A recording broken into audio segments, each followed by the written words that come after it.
আসসালামু আলাইকুম ও রহমতুল্লাহি ওবরকাতুহু। সম্মানিত আমার প্রাণপ্রিয় ছোট্ট বন্ধুরা, আশা করছি তোমরা সকলেই অনেক অনেক বেশি ভালো আছো।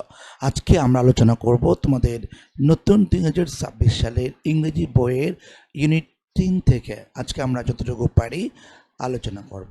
ইতিপূর্বে অনেকগুলো ক্লাস আপলোড করেছিলাম ইউনিট 2 থেকে, 1 এবং 2 থেকে। আজকে আমরা 3 থেকে আলোচনা করব। প্রথম একটা বাক্য দেখতে পাচ্ছি, সেটা হচ্ছে কি ইরহান ড্যাশ, তারপর টু ফ্লাই এট রায়ানস হোম বলা যায়। এখানে শব্দ দেখতে পাচ্ছি কাম। আমরা যেহেতু সাবজেক্টটি থার্ড পারসন সিঙ্গুলার আছে, সেহেতু আমরা এইখানে ভার্বের জায়গায় আমরা কামস বললে আমার আনসার হয়ে যাচ্ছে। এরপর আমরা পরবর্তী দেখে নেব, Ryan's little sister in dash in the next home বলা আছে। এখানে একটা শব্দ দেখতে পাচ্ছি আমরা স্লেভ। এই স্লেভ শব্দটাকে আমরা এখানে কি করব, প্রেজেন্ট কন্টিনিউয়াস টেন্সে নিয়ে যাব। তার মানে ইজ দিব, তারপর দিব স্লেভিং।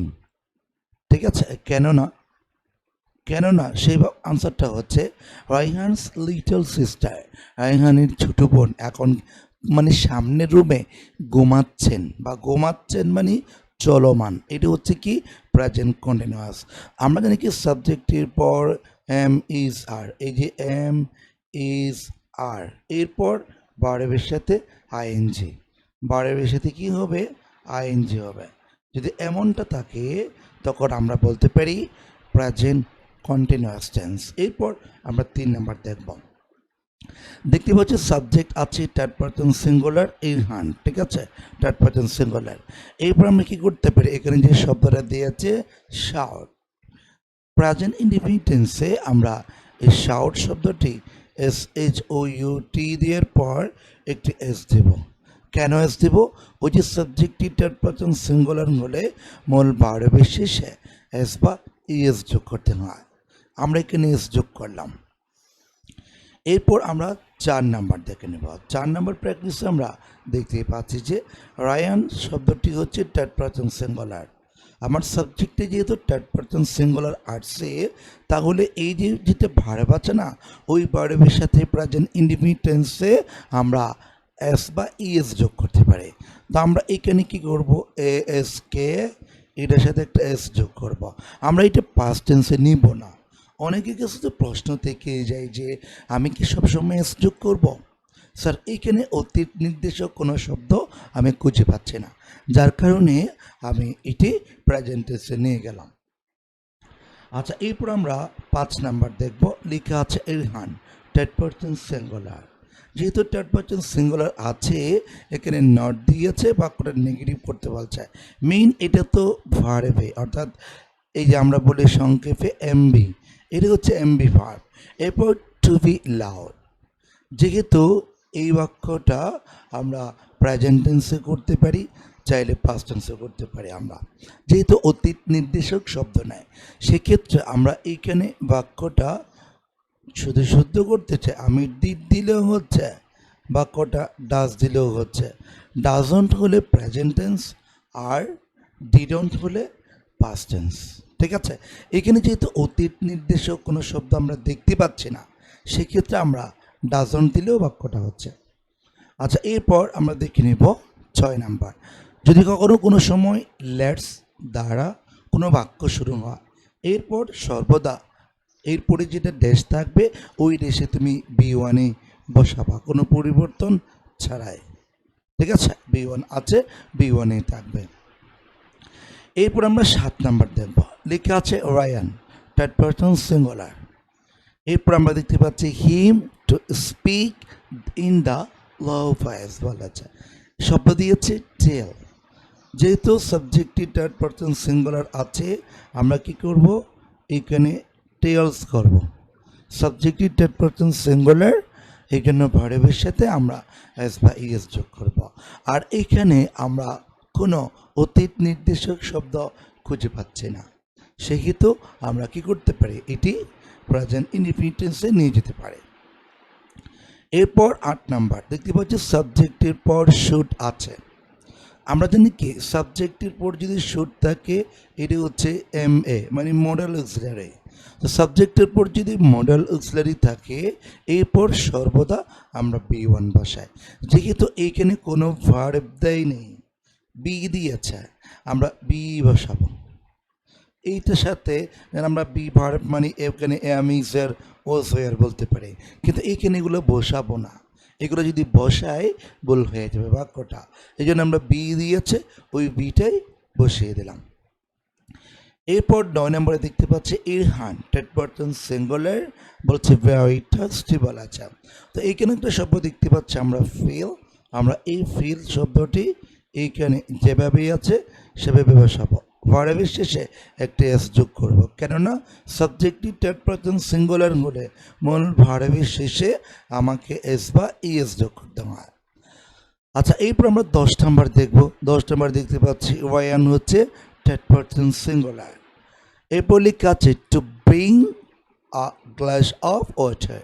যেহেতু একই কথা, এই বাক্যের মধ্যে আমরা অতীত নির্দেশক কোনো শব্দ খুঁজে পাচ্ছি না, তো সেক্ষেত্রে আমরা কি করব, এখানে যেটা গো আছে এই গো এর সাথে আমরা এস যোগ করব, অর্থাৎ subjective third person singular number হলে মূল ভার্বের শেষে এস বা ইএস যোগ হয়, আমরা এখানে ইএস যোগ করলাম। এরপর দেখে নিব আমরা 6 নাম্বার। 6 নাম্বার দেখতে পাচ্ছি he, third person singular, with a minute বলা যায়। আচ্ছা, এই ক্ষেত্রে আমরা কি করতে পারি, সাবজেক্টিভ থার্ড পারসন সিঙ্গুলার, আমার এখানে যেটা ভার্ব আছে এই ভার্বটার সাথে আমি এস যোগ করলাম, এই যে রিটার্ন দিলাম, একটা এস যোগ করলাম, অর্থাৎ he returns within a minute, 1 মিনিটের মধ্যে তিনি ফিরে আসবেন। এরপর 12 নম্বর দেখতে পাচ্ছি ড্রিঙ্ক দ্য ওয়াটার স্লোলি, ধীরে সুস্থে পানি খাও। এরপর রায়ান শেষ হবে, মানে উনি বলেছেন যে তুমি ধীরে সুস্থে পানি খাও, তো রায়ান থার্ড পারসন সিঙ্গুলার, এই জন্য আমরা এস বা ইএস যোগ করবো। ঠিক আছে, এভাবে করতে পারবো। আর যদি তুমি চাও যে এটাকে পাস্ট টেন্সে নেবা, তাহলে কি করবা, সেইড করবা। ঠিক আছে। আচ্ছা, এরপর আমরা কী করতে পারি, আমরা এই যে 13 নম্বরে দেখতে পাচ্ছি ইরহান, থার্ড পারসন সিঙ্গুলার, আমাদের এখানে একটা শব্দ দিয়েছে, এরপর ড্যাশ দিয়েছে, ইরহান ড্যাশ ওয়ার্ম ওয়াটার, একটু কোল্ড ওয়াটার বলেছেন। আচ্ছা, বেশি পছন্দ করে এটা বলেছে। আমরা জানি কি প্রিফার্ড শব্দটি মূলত পছন্দের জন্য ব্যবহার করা, তো আমরা ইরহান যেহেতু থার্ড পারসন সিঙ্গুলার, আমরা এখানে প্রিফার্ড দেব, অর্থাৎ PREFERS দেব, মানে প্রিফার্স।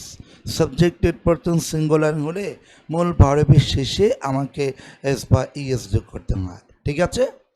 আচ্ছা, এরপর আমরা 14 নম্বর দেখে নিব। 14 নম্বর দেখতে পাচ্ছি the waiter, third person singular, লেখা আছে a bit cold for him বলেছে। তা আমরা এখানে বি আছে, আমরা বি এর ক্ষেত্রে থার্ড পারসন সিঙ্গুলার একটি ভার্ব বসাবো। চাইলে আমরা ইজ বসাইতে পারি, চাইলে আমরা ওয়াজ ব্যবহার করতে পারি, সেটা আমার উপর নির্ভর করবে আপনি কি ওয়াজ বসাবেন নাকি ইজ বসাবেন। আপনি যদি প্রেজেন্ট টেন্সে নিতে চান ইজ দেবেন, আর যদি পাস্ট টেন্সে নিতে চান আপনি ওয়াজ দেবেন। আর এখানে যে পাস্ট টেন্সে নিতে হবে এমন কোনো শব্দ আমরা সচরাচর খুঁজে পাচ্ছি না। এরপর 15 নম্বর দেখব, লেখা আছে রায়ান হচ্ছে থার্ড পারসন সিঙ্গুলার, আর এখানে একটা শব্দ দিয়েছে যে নাও। ঠিক আছে, যেহেতু নো আছে আর এখানে পরবর্তী আমরা মাঝখানে একটা হয়ার দেখতে পাচ্ছি, রিলেটিভ প্রোনাউন, দুটা বাক্যকে যুক্ত করেছে, তো এখন এই পরবর্তী বাক্যের মধ্যে আমরা ইজ দেখতে পাচ্ছি। ইজ তো প্রেজেন্ট টেন্সেই থাকে, তাই না। তা আমরা কি করব, এইখানে যে শব্দটা পেলাম এই শব্দ যখন আমরা এইখানে বসাই দিব, ভার্বের সাথে এস যোগ করব, কেননা আমার এই যে রিলেটিভ প্রোনাউন দিয়ে যখন দুইটা ক্লজকে সংযুক্ত করে পরবর্তী ক্লজ যদি প্রেজেন্ট ইনডিফিনিট টেন্স থাকে, আমরা আগের বাক্যটি প্রেজেন্ট ইনডিফিনিট টেন্সে নিয়ে যাব। আশা করি আমরা বুঝতে পেরেছি। তো এখানে প্রত্যেকটি আমরা প্র্যাকটিস থেকে অনেকগুলো বাক্য আছে, আমরা আজকের ক্লাসে 15টা বাক্য আলোচনা করব, পরবর্তী ক্লাসে আমরা বাকি 15টি বাক্য নিয়ে ব্যাখ্যাসহ তোমাদেরকে একটি একটি করে বুঝিয়ে দেব। এই বাক্যগুলো তোমরা যারা বৃত্তি পরীক্ষা দেবা তোমাদের জন্য খুবই খুবই গুরুত্বপূর্ণ। আমি আশা করব তোমরা এই ক্লাসগুলো ভালো করে মনোযোগ সহকারে যদি দেখো, তাহলে কিন্তু তোমাদের এইগুলো নিয়ে আর কোনো প্রবলেম হবে না। ঠিক আছে, আজকে এইটুকু পর্যন্ত আলোচনা করছি। সবাই ভালো থাকবে, সুস্থ থাকবে। আসসালামু আলাইকুম ওয়া রাহমাতুল্লাহি ওয়া বারাকাতুহু।